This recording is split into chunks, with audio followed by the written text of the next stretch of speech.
was originally called Somebody's Got to Do It. We changed the name to Dirty Jobs. It goes on the air. The screen fades in. Mud, grease, and sweat cover the face of a man who has spent a lifetime honoring the working class. Mike Rowe, the voice of American grit.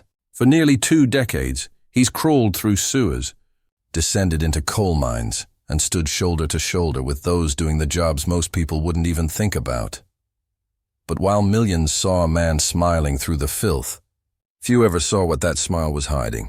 Behind the camera, Mike was worn down, emotionally, physically, and spiritually. He wasn't just hosting a show. He was shouldering the burden of thousands of stories of men and women forgotten by modern society. Each one reminded him how fragile life really is, and how easily we overlook those who keep the world running. The fame that came with dirty jobs wasn't glitter. It was grit. And for Mike, it came with loneliness, pain, and the haunting realization that no amount of success could protect him from exhaustion or loss. This is the story of the man America called its everyman hero, and the heartbreaking truth about what it cost him to hold that title. Before Mike Rowe became a household name, he was just another struggling performer trying to find his place in the world.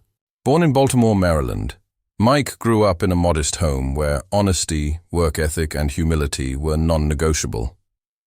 His parents, both teachers, believed in the value of doing what needed to be done, whether or not anyone was watching, but Mike's path wasn't clear. He wanted to tell stories, to use his voice, but he had no idea where that voice would take him. He began in opera and television commercials before landing odd hosting gigs, from shopping channels to animal documentaries. Nothing stuck. Then came Dirty Jobs. The idea was simple: shine a light on people doing the toughest, most overlooked work in America. But what started as a small documentary concept quickly became a phenomenon. Mike didn't just narrate, he got dirty right alongside everyone else. He climbed into sewers, shoveled waste, gutted fish, and stood knee-deep in the kind of labor most people couldn't stomach for 10 minutes. The show wasn't just entertainment, it was respect. It celebrated the invisible backbone of the nation. But for Mike, it also became an awakening. Behind every hard hat and calloused hand was a story of struggle, sacrifice, and endurance. He met fathers working 3 jobs to feed their kids, farmers losing everything to drought, and workers risking their lives for wages that barely kept the lights on. And as those stories piled up, so did the weight on Mike's shoulders. He began to see the deeper picture, how society often praises success, but ignores the labor that makes it possible. In interviews, he admitted, "Dirty Jobs wasn't about me. It was about us, about what we've forgotten to value." But while he gave a voice to millions of unsung heroes, Mike rarely spoke about his own exhaustion. The physical toll of crawling through sewers, enduring toxic fumes, and traveling from job to job left him drained. There were days his body ached from head to toe, nights when he couldn't sleep, haunted by the people he'd met, their pain, their pride, their quiet dignity. Off camera, fame brought a new kind of pressure. Mike was now seen as the voice of blue-collar America, a label that felt both flattering and heavy. He carried it well, but those close to him noticed the fatigue. He'd come home between shoots quiet, distant, the smile that charmed millions slowly fading into something more reflective, almost sad. He once said, "The dirtiest part of Dirty Jobs wasn't the mud or the grime. It was realizing how disconnected we've become from the people who make our lives possible." That realization changed him forever. As Dirty Jobs exploded in popularity, Mike Rowe became a symbol of something America had almost forgotten: pride in hard, honest work. Viewers admired his courage, his humor, and his willingness to step into places few dared to go. But as the series continued, the toll of those dirty jobs began to show. Not just on his body, but deep inside his soul. Each episode pushed him further into dangerous and unpredictable environments, inside sewers, slaughterhouses, and chemical plants. He was bitten by snakes, stung by bees, splashed with toxic waste, and nearly crushed under collapsing equipment. The audience laughed it off as part of the show's charm, but behind the laughter were bruises, infections, and chronic pain. Still, Mike never complained. He believed that the people he worked beside, welders, miners, waste collectors, endured far worse every day. He often said, "If they can do this for a living, I can do it for a day." But that humility came with a cost. The constant travel, long hours, and exposure to harsh conditions wore him down. His immune system weakened, his body ached constantly, and exhaustion became a normal part of life. The danger wasn't just physical, it was emotional. Mike had built his career on celebrating others, but that meant neglecting himself. He spent years away from home, disconnected from family and friends, missing milestones, birthdays, and relationships. In interviews, he later admitted that the loneliest moments of his life weren't when he was alone. They were when he was surrounded by people who didn't really know him. The success of Dirty Jobs should have brought peace, but instead it brought pressure. Networks wanted more. Audiences demanded bigger stunts, dirtier jobs, higher risks. And though Mike always smiled for the camera, off-screen he began to feel trapped by the very image that made him famous. He once said, "People assume I'm fearless. The truth is, I just don't like to quit, even when I probably should." That determination became both his strength and his undoing. In one particularly grueling season, Mike contracted multiple infections from animal exposure and industrial waste. He kept filming, ignoring his doctor's advice to rest. By the end of the season, he collapsed from exhaustion. Few knew about it. He refused to make it public, but those close to him noticed a change. The man who once cracked jokes through every challenge began to look weary. His eyes carried the kind of heaviness that doesn't come from dirt or fatigue, but from seeing too much of the world struggle up close. As the show neared its final years, Mike started questioning what it had all meant. He had brought awareness to millions of hard-working Americans, yet he couldn't escape the feeling that the system still didn't value them. Factories were closing, trades were fading, and the very people he had spent years honoring were being forgotten again. He later said, "I met thousands of people who loved what they did, but most of them felt invisible. Dirty Jobs was supposed to change that. I don't know if it did."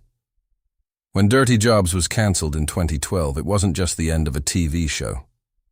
For Mike, it felt like losing a purpose. For years, the dirt had defined him, and now, standing clean again, he wasn't sure who he was anymore. The cameras turned off, but the silence that followed was louder than ever. When Dirty Jobs finally ended in 2012, most people assumed Mike Rowe would welcome the break. After 8 years of crawling through filth and danger, he had earned the right to rest, but the truth was far more complicated. For nearly a decade, Mike's life had been defined by 16-hour workdays, constant travel, and unpredictable conditions. He had built his entire identity around hard work, not just as a host, but as a man who showed up no matter how difficult the task. When the cameras went dark, he was suddenly left with something he hadn't felt in years: stillness. And that stillness felt unbearable. He tried to rest, but rest didn't come easy. The quiet reminded him of all the faces he'd met, the men and women whose stories he carried like ghosts. Farmers who lost everything, miners who never came home from work, welders whose bodies gave out long before their wills did. Mike had witnessed the cost of labor in its rawest form, and now, in the silence of his own home, those memories replayed endlessly. He later admitted in an interview, "I thought the dirt was just on my clothes. Turns out, it gets under your skin. It stays with you." Without the routine of Dirty Jobs, Mike felt a void. The show hadn't just been his work. It had been his mission, his purpose. Now he found himself questioning whether he had really made a difference. America loved to watch hard work, but had it truly learned to value it? During this period, Mike quietly battled exhaustion, sleepless nights, and the emotional hangover of years spent on the road. The fame that had once felt like validation now felt hollow. Fans still recognized him everywhere, but the man they saw, smiling, strong, unshakable, was not who he felt like inside. Then came a new kind of pressure. People wanted him to speak about work, politics, the economy. Everyone expected Mike Rowe to have the answers, but all he wanted was a moment to breathe. To cope, Mike turned inward. He began writing, long, honest reflections about the people he'd met and the lessons they had taught him. His words were raw, often somber, but deeply human. They revealed a man still wrestling with the meaning of what he'd seen. He also started Returning the Favor, a show highlighting ordinary Americans doing extraordinary good. It was in many ways his attempt to heal, to show that amid all the hardship, there was still kindness and hope left in the world. But even then, behind the optimism, the weariness lingered. In one quiet moment during filming, Mike said to a crew member, "The hardest part about seeing so much good is realizing how much bad you've already seen." That single sentence captured the heart of his struggle. Mike Rowe had spent years teaching the world to respect hard work, but he was still learning how to respect rest, vulnerability, and imperfection within himself. Even as he aged gracefully in front of the camera, his reflections grew heavier. He began to talk openly about the importance of purpose and the danger of losing it. "Work keeps us human," he said, "but when it becomes the only thing we know, we forget who we are without it." For Mike, the tragedy wasn't in the dirt he faced. It was in the silence that came after. The world had moved on, but he was still carrying the weight of every story he'd ever told. As the years passed, Mike Rowe began to step away from the chaos of television sets and production crews. The man who once climbed through sewers and trudged across oil fields now spent more time in quiet reflection. Yet the spirit that had defined dirty jobs never left him. He often said, "I didn't create dirty jobs to entertain people. I made it to show respect for people we take for granted." And that mission, long after the show ended, became the foundation of his legacy. In 2008, Mike founded the Micah Rowe Works Foundation, an organization dedicated to closing the skills gap by supporting people pursuing trades: welders, mechanics, electricians, and plumbers.